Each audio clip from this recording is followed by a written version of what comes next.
नमस्कार, सुभाष पालेकर कृषि में आज हम जा रहे हैं आपको घन जीवामृत बनाने का सबसे आसान तरीका बताने। तो आप देखेंगे यहाँ पे ये जीवामृत हमने बना के रखा हुआ है। तो आप यहाँ से हम जीवामृत लेते हैं और ये हमने जीवामृत लिया और आप देखेंगे यहाँ पे हम एक गोबर का ढेर लगा दिए हैं और यहाँ पे लगभग 3 क्विंटल गोबर है, देसी गाय का गोबर है। तो जब हमारे पास ज़्यादा गोबर, जैसा कि हम बारिश में ही जीवामृत ज़्यादा डालते हैं, तो अभी हमारे पास कुल मिला के 15 गौवंश है, तो गोबर ज़्यादा है, एक्सेस ज़्यादा गोबर है।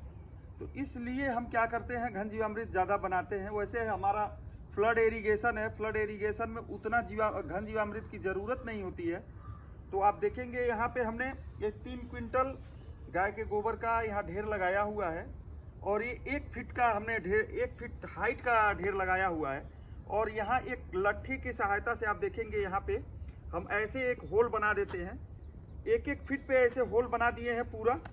और होल बनाने के बाद हम आप क्या करते हैं, चारों तरफ से आप देखेंगे यहाँ होल दिखेगा आपको।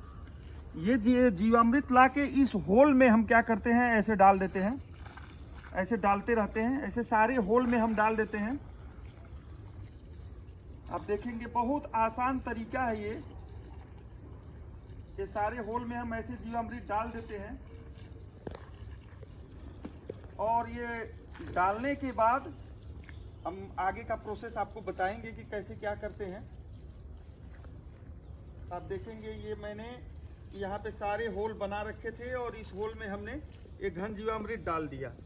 घन जीवामृत डालने के बाद हमें क्या करना है, ये थोड़ा सा क्या है, सूर्य का प्रकाश यहाँ पे लगता है, तो थोड़ा सा हम इसको अंधेरा देते हैं। तो हमारे पास एक केले का वेस्टेज है, आप देखेंगे यहाँ पे भी हमने वही प्रोसेस किया हुआ है, यहाँ पे भी वही प्रोसेस है। तो ये धूप से बचाने के लिए हमने केले के ये पत्ते से वेस्टेज से इसको ढक दिया है ताकि धूप लग के ये सूखे ना। अब इसको भी हम ढकेंगे। आप अगला देखेंगे ये सारा ढेर घन जीवामृत का लगा हुआ है, ये लगभग तैयार होने के करीब है।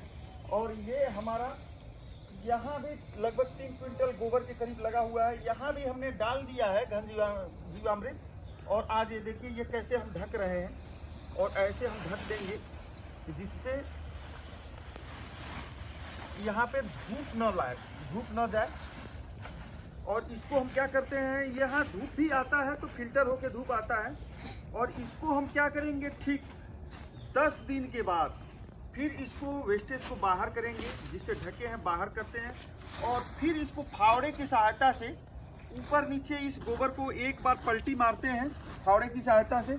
और फिर क्या करते हैं, होल बना देते हैं और फिर एक बार जीवामृत इसमें डाल देते हैं। तो कम से कम 1 महीने में 2 बार, हर 15 दिन पर, या आप 3 बार कर लें, महीने में 3 बार कर लें, 10-10 दिन पे, या तो 15 दिन पे कर लें। तो आपको 2 बार इसमें हर होल में जीवामृत डालना है। और जीवामृत डालने के बाद आप देखेंगे ये 45 दिन में लगभग पूरा घन जीवामृत चाय पत्ती जैसे भुरभुरा पूरा एकदम बन के तैयार हो जाता है। फिर इसको क्या करते हैं, हम हल्का सा सनलाइट में, डायरेक्ट सूर्य के प्रकाश में नहीं, जहाँ फिल्टर होके धूप आता है वहाँ हल्का पसार देते हैं जमीन पे और इसको हल्का सूखने देते हैं। सूखने के बाद इसको हम बोरी में भर के और इसका क्या करते हैं, स्टोर कर लेते हैं। तो स्टोर करने के बाद जीवामृत, जैसा आप जानते हैं, इसमें करोड़ों सूक्ष्म जीवाणुओं का भी ये भोजन है। तो इसको हम ऐसे ही बोरी में, जूट के बोरी में भर के इसका स्टोर कर लेते हैं। और जब कभी भी हम फसल की बुआई से पूर्व मिट्टी में मिलाते हैं और मिट्टी में मिलाने के बाद खेत की जुताई करते हैं। जुताई करने के बाद फसलों को लगाते हैं। बहुत ही ज़बरदस्त इसका रिजल्ट मिलता है घन जीवामृत का। और सुभाष पालेकर कृषि में जीवामृत, घन जीवामृत, बाष्पा, आच्छादन और जैव विविधता, यही 5 जो स्तंभ हैं, अगर हमने फॉलो किया, 100% ईमानदारी से फॉलो किया, तो सफलता बिल्कुल मिलती है, 100% सफलता मिलती है। और जो महंगे आपके जो बाज़ारों से मिलने वाले उर्वरक हैं, उससे आपको छुटकारा मिलता है और आप जहर मुक्त कृषि का एक सपना जो आप लेके चलते हैं वो पूर्ण होता है। तो ऐसे ही आप लोग भी बनाएं, ये बहुत आसान है बनाना घन जीवामृत। ऐसे इसमें कुछ भी नहीं करना रहता है, बहुत ईजी आसान स्टेप है ऐसे बनाना।